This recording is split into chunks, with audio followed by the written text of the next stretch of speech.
Je voudrais quand même vous faire comprendre, parce qu'il y a beaucoup de gens qui me posent la question, pasteur, jusqu'à quand la fin de cette guerre? C'est comme si le gouvernement congolais néglige beaucoup de choses. Qu'est-ce qui se passe? Pourquoi la guerre?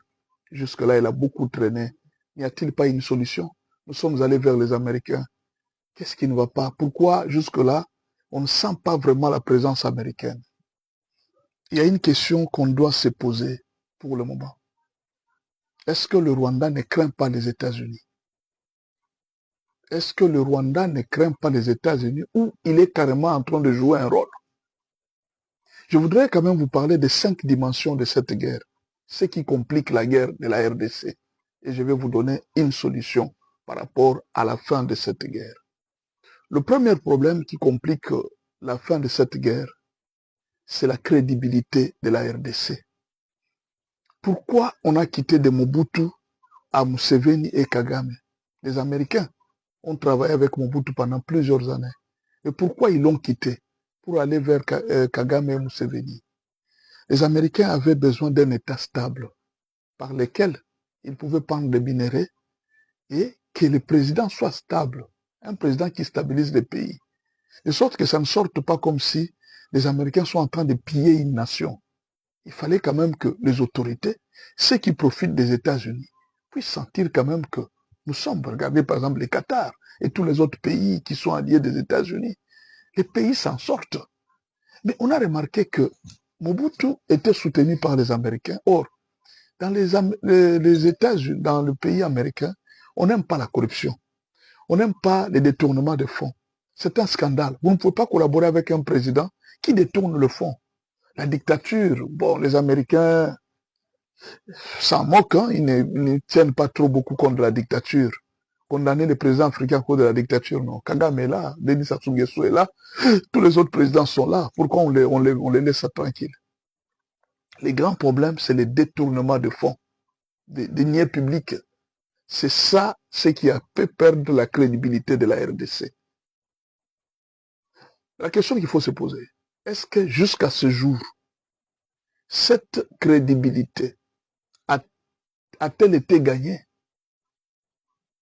Jusqu'à ce que Kabila était là, les Américains n'avaient pas confiance à tout le gouvernement américain congolais. Avec Mouzé, ils n'avaient pas confiance. Avec Kabila, ils n'avaient pas eu vraiment confiance. Pourquoi? Quand il y a la corruption, il y a plusieurs nations qui profitent, par exemple, pour prendre l'uranium au Congo, pour voler certains minéraux très stratégiques. Alors, ils voulaient avoir à tout prix un président qui aurait une certaine mainmise sur toutes les richesses du Congo.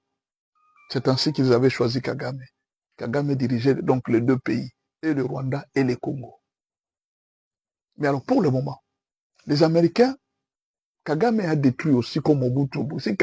Mobutu était reproché pour la corruption et le détournement des deniers publics. Kagame a été reproché pour les massacres. Il a tué beaucoup de gens. Et pour le moment, il ne pèse plus sur le plan international à cause du nombre de morts. Les Américains avaient besoin d'un allié très sûr. D'un allié très sûr dans les pays des Grands Lacs.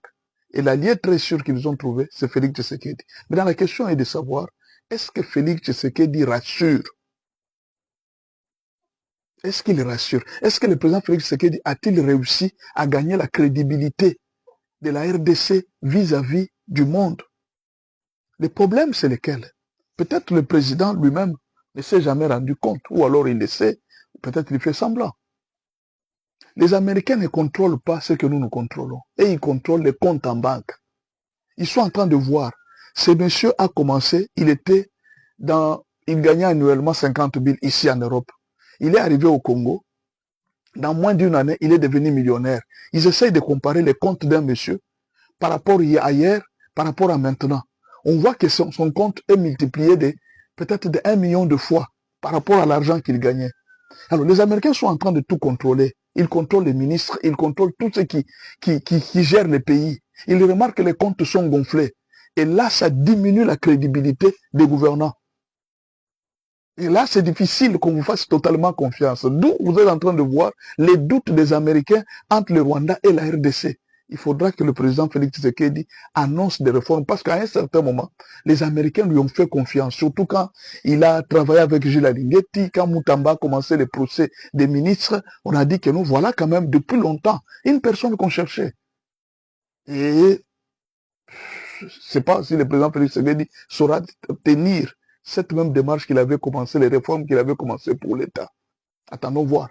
Peut-être qu'il pourra gagner cette crédibilité qu'on a perdue depuis Mobutu. La deuxième dimension, les Américains se sont sentis en quelque sorte trahis par les Chinois. En fait, les Chinois et les Américains travaillent ensemble, il faut les reconnaître. Les Américains ont besoin des Chinois, les Chinois ont besoin des Américains. Parce que la Chine coule ses marchandises aux États-Unis. Et les Américains ont la main d'œuvre facile en Chine. Mais alors, ces deux pays ont besoin l'un de l'autre. Mais depuis un certain moment, la Chine a commencé à faire des chantages aux États-Unis par rapport aux minéraux de la RDC. Alors, les Américains se sont dit non, on ne peut pas abandonner la RDC, nous devons revenir à la RDC. Mais revenir avec qui? Avec quel président? C'est la question qui est là. Alors, ils sont en train de tenter entre Kagame et Félix. Mais il faudra que Félix fournisse trop d'efforts pour la crédibilité du pays. Parce que les Américains, c'est une opportunité terrible que les Américains ont dit, nous devons mettre la Chine dehors. C'est ce que les Américains sont en train de faire. Kagame, je ne crois pas qu'il est en train de s'entêter. Je pense que derrière, il y a toujours peut-être des Américains qui sont en train de le pousser un peu ce président à devenir peut-être plus sérieux qu'avant. Parce que la deuxième chose, les Américains veulent mettre les Chinois dehors, parce que depuis un certain moment, les Chinois ont commencé à faire des chantages. Ils ont eu beaucoup d'argent et de richesses à partir des minéraux de la RDC. La Chine est devenue une grande puissance mondiale. Bon, en fait, elle est devenue plus puissante qu'avant par rapport aux États-Unis. Et si vous remarquez, les États-Unis sont en train de reculer. La Chine est en train d'avancer. La troisième problématique géopolitique le troisième conflit de ces réalités, c'est une réalité économique. Le Rwanda vit de la RDC. La richesse du Rwanda, c'est en RDC. Le Rwanda dépend. C'est vraiment un conflit économique. Le Rwanda veut vivre. C'est comme un moustique qui vit du sang. Le Rwanda vit du sang de la RDC. Comme les moustiques, les punaises vivent de sang, c'est ainsi que le Rwanda vit du sang de la RDC. Le Rwanda ne peut pas vivre sans avoir sucé le sang de la RDC. Et là, il faudra qu'un État puisse être très fort. Alors, pourquoi les gens pensent que le Rwanda est très fort? Non, le Rwanda n'est pas fort. Le Rwanda avait réussi à nous infiltrer depuis 30 ans.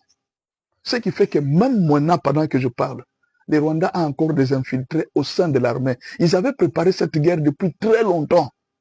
Pendant très longtemps, c'était une guerre pour la gagner. Ce n'est pas facile. Nous étions en quelque sorte dans un filet d'araignée.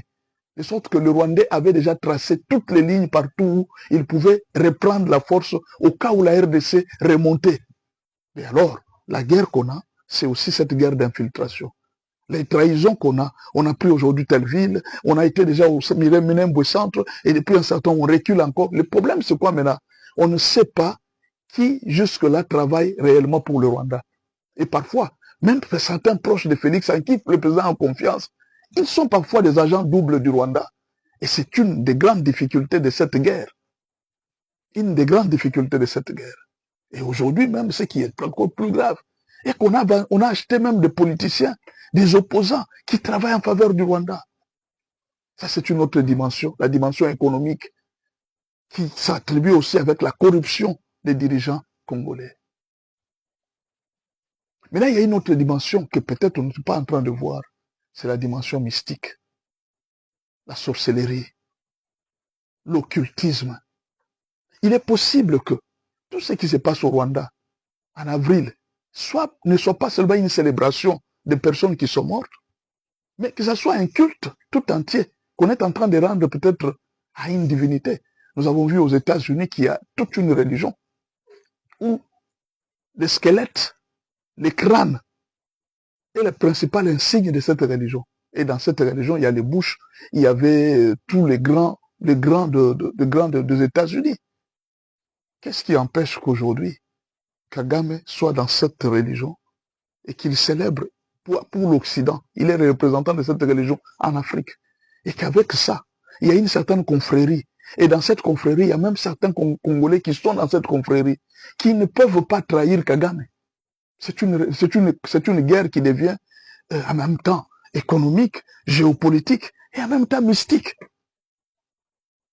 Pourquoi vous pouvez vous imaginer que des généraux entiers qui ne savent pas, qui sont acceptés de faire mourir leurs propres frères, ce qui a une sorte de confrérie mystique? Pourquoi qu'un ancien président peut trahir sa propre nation pour entrer dans la rébellion? Il y a probablement une chance qu'il y ait une certaine confrérie mystique. Alors, on ne sait pas qu'est-ce qui se passe, mais c'est qu'il faut. D'abord, ce que les gens le conseillent, le président Félix Tshisekedi doit faire tout pour gagner la crédibilité de la RDC sur le plan international. De deux, le président doit intensifier aussi les prières. Il a dédié le pays dans les mains de Dieu. Il doit aussi prendre au sérieux ce qu'il avait pris. C'est ce qu'il a sauvé jusqu'à aujourd'hui. Il doit aussi faire un effort d'organiser des prières de lui-même. Demander aux pasteurs, aux églises de l'aider dans des prières. Bon, c'est juste mon analyse. Que le Seigneur vous bénisse. Merci beaucoup. À la prochaine.